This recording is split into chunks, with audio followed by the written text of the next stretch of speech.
The Black Stallion was one of the first movies that I reviewed on this channel where I used a background for it.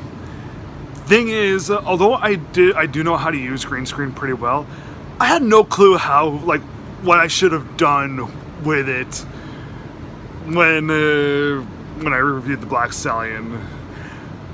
But that was a long time ago, a year ago.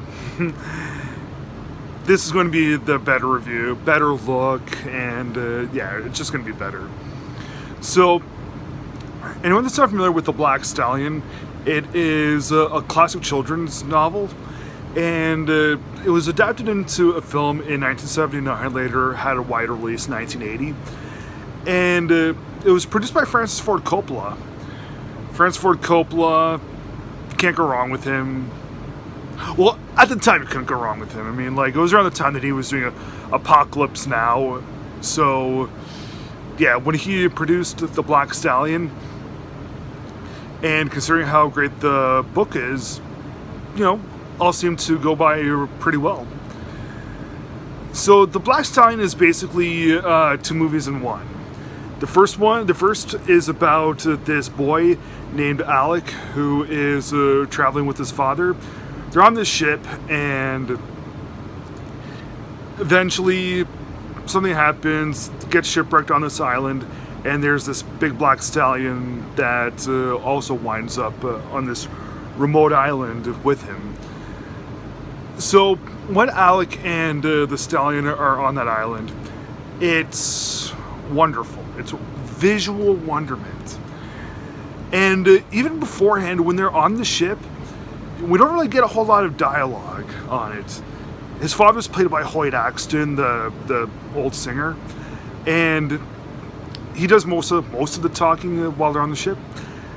The shipwrecking scene is pretty scary, and the parts when they're on that island, amazing, beautiful.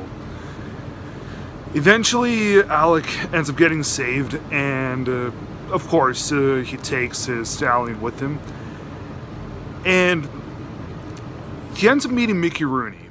Mickey Rooney, a part of Jockeys, and they realize that the stallion has some good chops, has some good athleticism.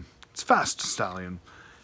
So they figure, why not enter it into horse racing?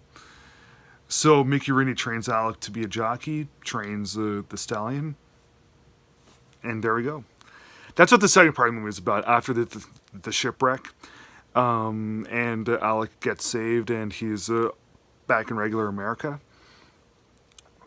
Now that part, it's good, but it's not as good as the previous portion. This movie is structurally kind of like Castaway, but I would call The Black Stallion to be the better film. Like everyone remembers Castaway with Tom Hanks.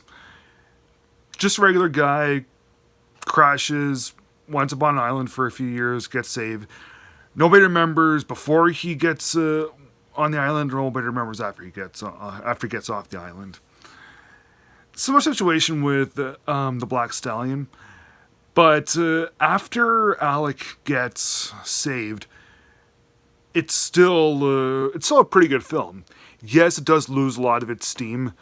It does lose a lot of its greatness when Alec winds up back on mainland.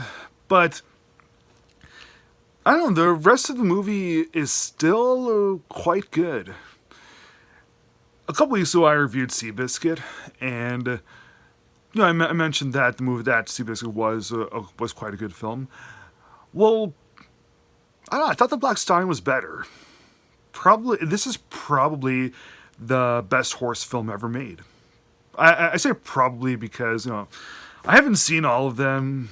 It's been a while since I've seen National Velvet, but I really enjoyed The Black Stallion. Even though the first half of the film surpasses the second half is still really, really likable. It doesn't slump too far. It slumps just a little bit. enough for me not to give this movie a perfect score. So I'm going to have to give The Black Stallion from 1979 3.5 stars out of 4. Please subscribe.